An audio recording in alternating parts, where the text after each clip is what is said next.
Managing MX entries in WHM. This demo assumes you've already logged into WebHost Manager, WHM.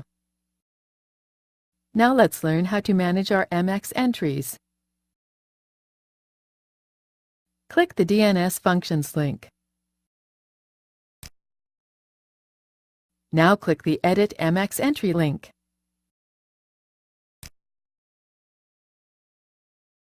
Now select the account for which you want a customized MX entry.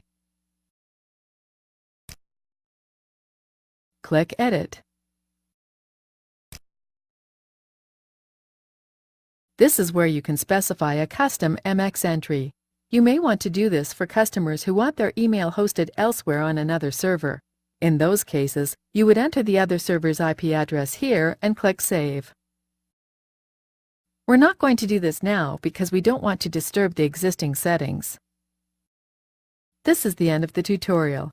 You now know how to manage MX entries in WHM.